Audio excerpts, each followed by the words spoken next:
Hi, and thanks for tuning in to This Week in East Brunswick, East Brunswick's own magazine-style news and information program. This week, the township's biggest soccer event of the year, the East Brunswick Soccer Club's annual tournament, took place. We'll have results and learn more about the sport in East Brunswick from Soccer Club President Charlie Gill. Later, we'll learn about the Animal Rescue Force, a local group which provides an alternative to animal shelters and the euthanization of unwanted or stray animals. Our regular features will include Ken Shalhoub's health facts and a report on how electronics was used to solve a medical problem. Adrian Eisner will have information on mass transit discounts for New Jersey senior citizens. And we'll end with a review of Tuesday's Township Council meeting. These items, plus information about upcoming events in town, follow on This Week in East Brunswick. But first, here's a look at what's up next week on Channel 8. Monday begins at 10 a.m. with Lenore Kulik and an all-new Look Great, Feel Great, exercise for overall toning and firming. Target follows at 10:30 a.m. with new Township Administrator Gregory Fehrenbach talking to host Paula Duran. Tuesday evening at 7, Check It Out, a program from the libraries of Middlesex County, premieres a new season with host Bill Spangler. Then at 7:30, a must for sports fans. Sports Talk premieres a special interview with Giant football great Alex Webster. Then at 8 p.m., You and Your Money investigates the world of stock mutual funds with host Paul Hansen. Wednesday afternoon at 3, the PBS series Reading Rainbows continues with host LeVar Burton. Then Wednesday evening, Dolly Vasta, and for art's sake, learn about America's own classical music, jazz, from the members of the New Jersey Jazz Trio. At 8:30, The Arts, from Middlesex County's Cultural and Heritage Commission, talks to Donald Strybig about New Brunswick's State Theater, currently under renovation. And we'll be back next Thursday at 7 and 8 with more news and local events on This Week in East Brunswick. Tune in next week for an excerpt from outgoing Township Councilwoman Elaine Denahan's look back at her term, plus coverage of the Kiwanis Auto Show and the Doug Friedman Memorial Tennis Tournament. Now let's go to Birdie Cove Votech Field for a look at this year's East Brunswick Soccer Club Tournament. Each year, Labor Day weekend means nonstop soccer in East Brunswick, as the soccer club brings teams from throughout the country to compete in their three-day tournament. I asked club president Charlie Gill for some information on this year's event. Well, we have 123 teams from all over the country. We have several teams from Canada. We have teams from Maryland, Virginia, New York. In total, we have 28 teams from out of New Jersey. It must be a fairly difficult thing to organize. You have some... Oh, it's very time-consuming. It takes a lot of work on the part of a lot of people. Fortunately, we have a lot of good people in the club. They're willing to put in a lot of their own personal time, a lot of hard work. One of the problems that we're always fearful each year when we have the tournament is when you have teams drop out at the last minute. How do you deal with that? It's very frustrating. One nice thing about soccer, the people that participate in the sport are very cooperative. We'll call other clubs, and if they can't participate, they'll try and get other teams to come in. So the cooperation on the part of not only the people within the club, but also the people in the entire soccer program is excellent. What do you think makes this tournament special out of others? We run a quality tournament. We try to invite teams that have very high standings either in their own league or in other tournaments. We try to keep it very competitive, top quality teams. We don't scrimp on the dollars. Later you'll see our trophies. They're the biggest and best offered by any other club in a tournament. We have a hospitality suite for the clubs that are participating in the tournament. Last night we had registration at the Hyatt Regency, and we had a free wine, beer, cheese, and other snacks for all the participants. And they appreciate that. Why do you think soccer is so popular in East Brunswick? Soccer is a sport that any child can play regardless of their own abilities. We have approximately 12 to 1,300 children participating each season in the soccer program. We have a very large recreational program for the children, and then those that are the better players and want to participate in a higher competitive level will try out and join the travel teams. The tournament that we're holding today is the travel portion of the club. Do you receive support from the township at all? Yes, the township gives us a grant each year, and we also get indirect support from them in terms of setting up and taking down our goalposts, lining the fields, mowing the fields at the various facilities. So yes, we do get quite a bit of cooperation. Also, the schools let us use the fields for our program. This year we're starting an adult recreational program. Oh, how do adults get involved in that? How does that work? Anyone who wants to play, regardless of ability. Again, we're stressing the fun part of the sport. It's not going to be competitive. It's people who want to get out there, kick the ball around, and have some fun and get some exercise. Okay, who would they contact to find out about Tom Fargent is the director of the adult team. Okay, how many teams do you have competing in the games today? We have 20 teams. Do you want to make any predictions about East Brunswick? East Brunswick will be gracious hosts and let the other clubs win the trophies. Okay, well, thanks a lot, Charlie. Good luck. My pleasure. Thank you. Here are the tournament results. 2 East Brunswick teams placed in the finals. 1977 boys, coached by George Volk, won a second place, and 1974 boys, under Ted Tharney, took first place honors. Tharney's team won, completing the game with only 10 players when Matthew Cohen suffered a broken wrist early in the contest. Other first place trophies were won by teams from throughout New Jersey, New York State, Maryland, and Virginia. One outstanding club from Armourdale, Canada, held opponents to just 1 point through the entire tournament. Thanks go to Bob Byrne, tournament director, along with co-organizers Mike Hagan and Charlie Gill, for another exciting weekend of soccer. Now let's go to the Route 1 Flea Market and find out about the Animal Rescue Force. The A.R.F. booth, located in the left rear corner of the Route 1 Flea Market, has become one of the most popular stops for weekend shoppers at that market. It's open from 11 to 5 Saturday and Sunday, and may have as many as 40 cats and dogs ready for prospective owners each day. The booth operates solely on donations. Director Isabel Shaw explains how their animal adoption center differs from traditional animal shelters. Well, Animal Rescue Force, because the way we operate, people who can no longer keep their pets can bring them to us and be assured that they'll get a good home. And then if they're not adopted, they pick them up at the end of the day at 5 o'clock and try again the next day or the following weekend. So they're really ensured of getting a good home. So you don't actually operate a pound? No, we have no overnight facilities. People who can no longer keep their pets make a reservation with us Monday through Friday at our office, which is in East Brunswick at 257-7559. They make a reservation to bring the pet to here, to the adoption center at 11 o'clock on Saturday and or Sunday, and they pick it up at 5 o'clock if it's not adopted. Why are there so many unwanted animals? Well, unfortunately, people do not spay and neuter their pets. There are 14 million unwanted dogs and cats destroyed in this country alone last year, simply because there was too many animals and not enough homes. That's why at Animal Rescue Force, we ensure that each animal that leaves our booth is eventually spayed and neutered. How do you get your volunteers? Okay, well, that's a good question, because right now there's a very critical shortage of volunteers. Everyone who works here at the adoption center is a volunteer. They fill out an application here at the booth, or they can write to our office and we'll send them an application, or they can call. People volunteer in a variety of ways. Some people are attorneys, they offer their legal services. Some people volunteer here at our adoption center.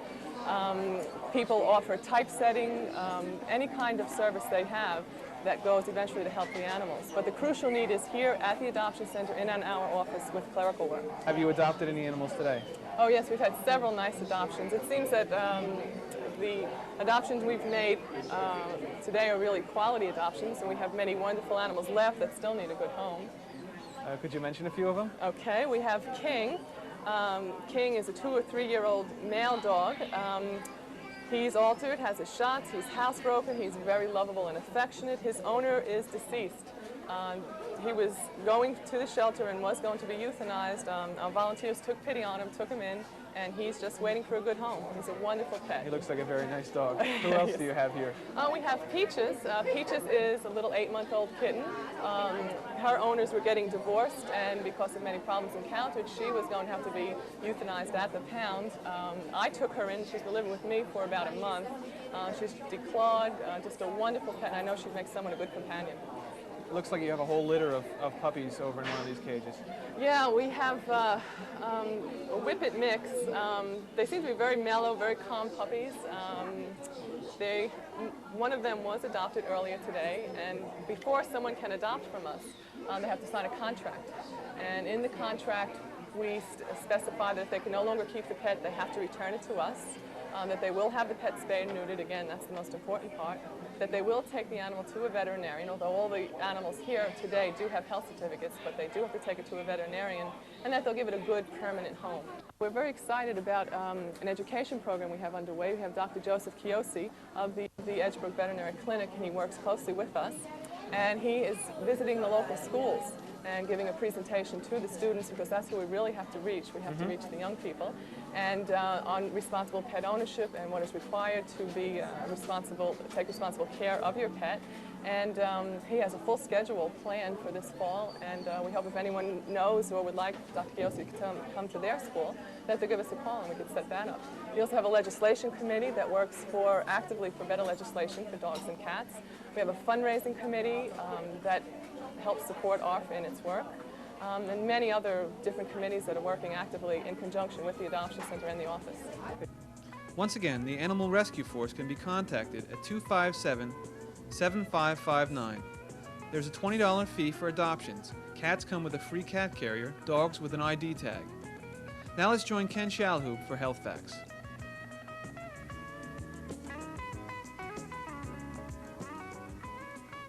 Here's an example of physics and electronics solving a potential medical problem.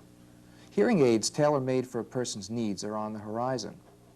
Recently, David P. Egolf and graduate student William A. Kennedy developed such a programmable artificial ear. In their system, a microphone acting like an eardrum at one end of a brass cylindrical cavity detects the signals sent by a hearing aid at the other end. These measurements are sent to a computer where a program automatically adjusts them according to the data already collected and stored on the size and shape of the individual's ear canal. This makes it possible to predict the loudness of sounds at various frequencies that a hearing aid delivers to an eardrum. Solving biological problems requires all the sciences, and this is an example of that. Thanks for watching Health Facts.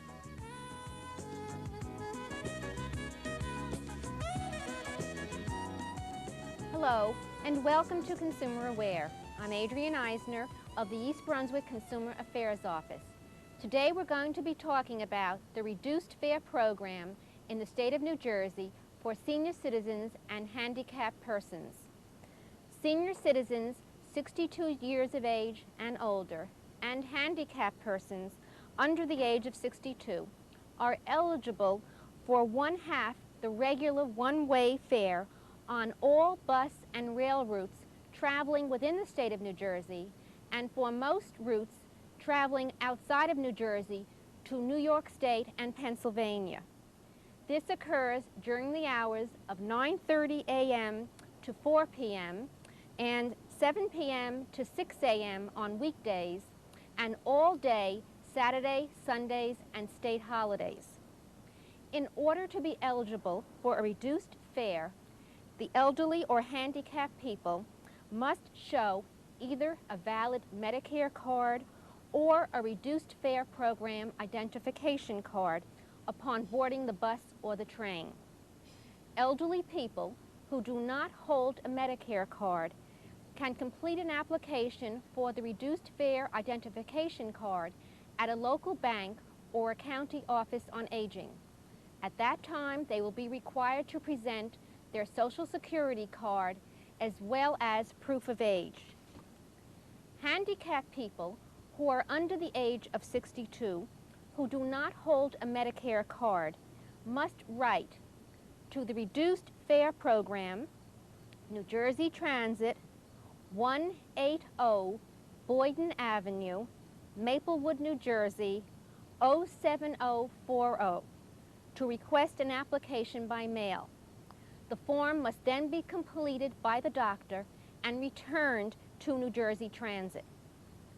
For bus services, handicapped or senior citizens must show to the bus driver or ticket agent one reduced fare ticket and a valid Medicare or identification card, and the proper reduced fare for each ride they travel.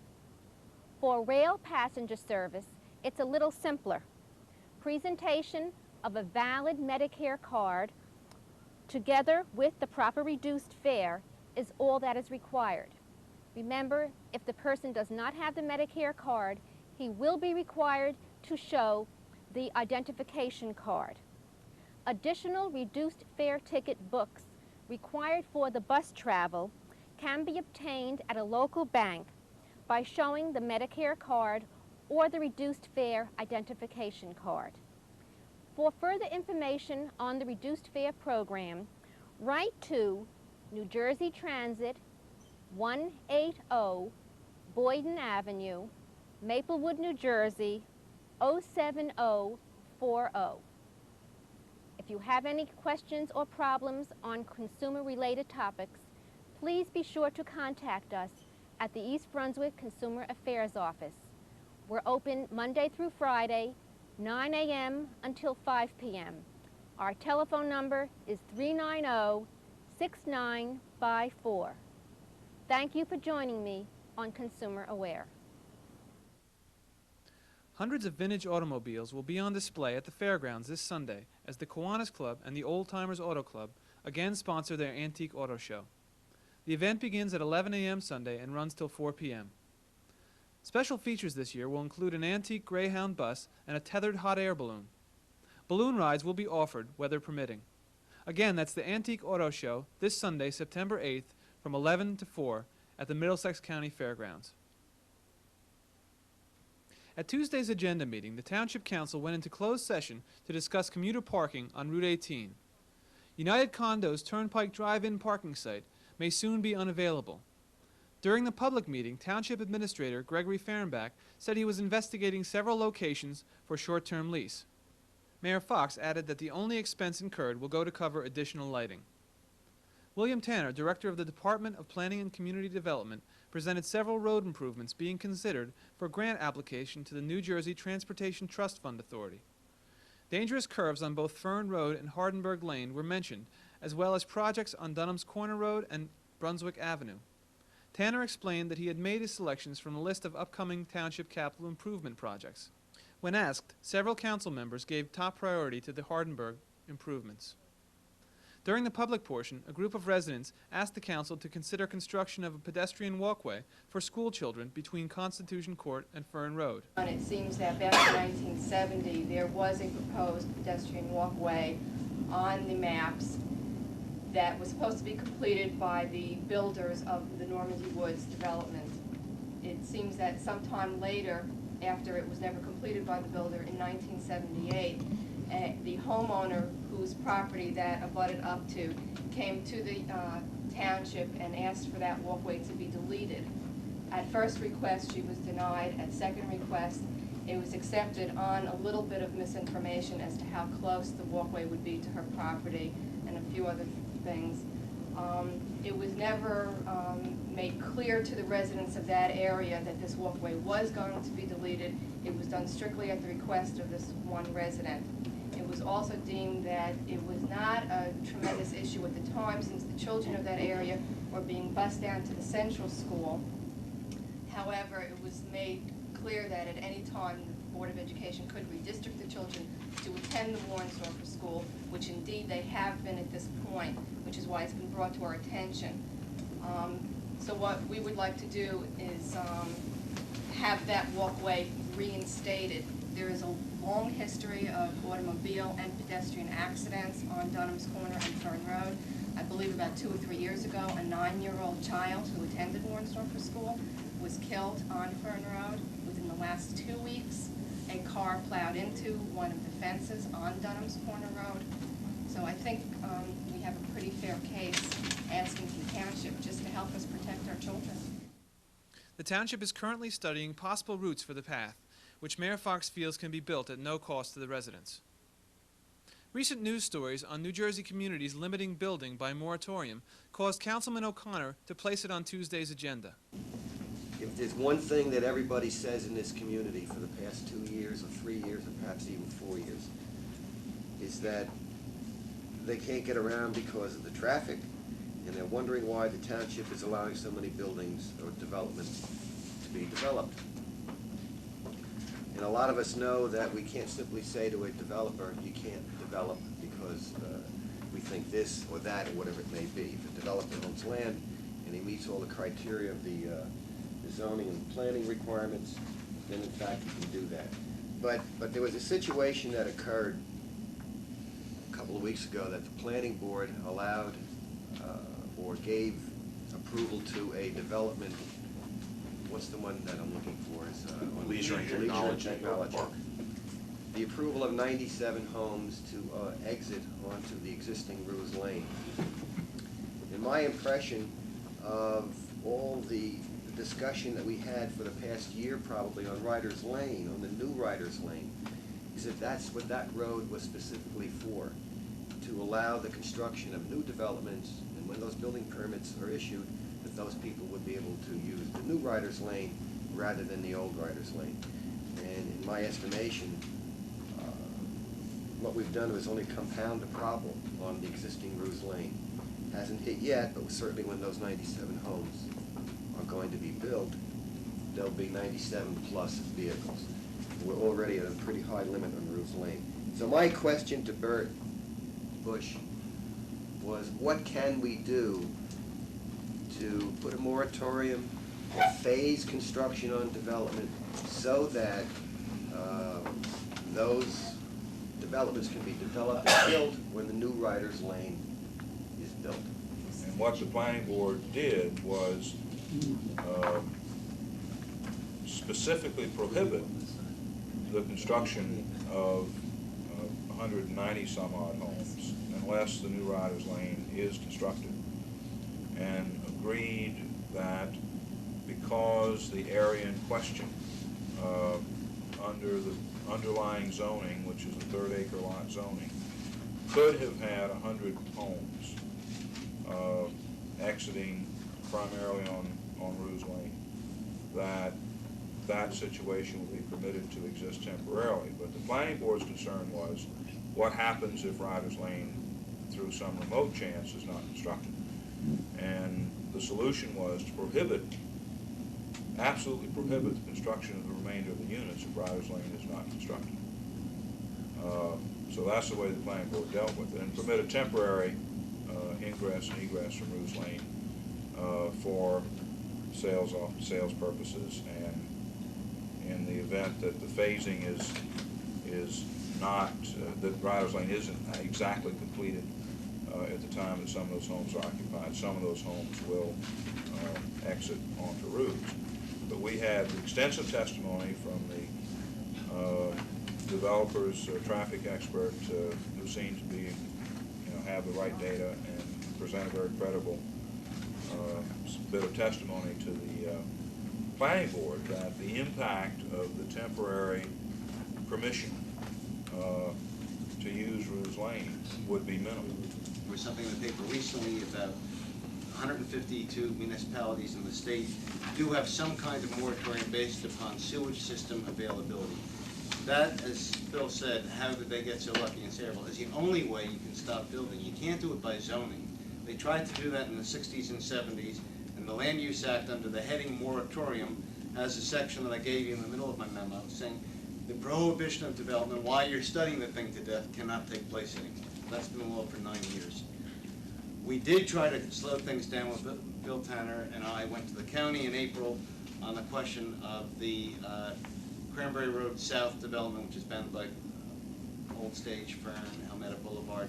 And because it was not in the septic system management area, the people in the county said, no, we're going to allow that development to go through. That was Joe Ieri, who was there pushing for it, and we couldn't stop it because our sewage study said that the soil could absorb whatever was necessary, the infrastructure could be put in. So everything you've been hearing about infrastructure would be the only basis, and in this town, through the sewage authority, since we basically have water, that you could have any kind of moratorium. And up to now, I think the planning board has been phasing. I'm sure that they and Sam Davis, their attorney, are all fully aware of our ordinances which allow the spacing by time. And beyond that, you can't have a moratorium based on zoning. We couldn't simply declare to our building people, to Al Ballin, henceforth no more building permits. We would be confiscatory, we'd be opening ourselves up to civil rights suits, to all kinds of things which might be treble damages by taking people's property and saying they couldn't do it. And finally, Democratic Councilwoman Elaine Denahan announced her resignation Tuesday evening. We wish Mrs. Denahan good luck as her family relocates to Dallas, Texas. Watch Channel 8 the week of September 16th as Mrs. Denahan looks back on her term with Sentinel reporter Rana Suto. For now, thanks for watching, and see you again next week.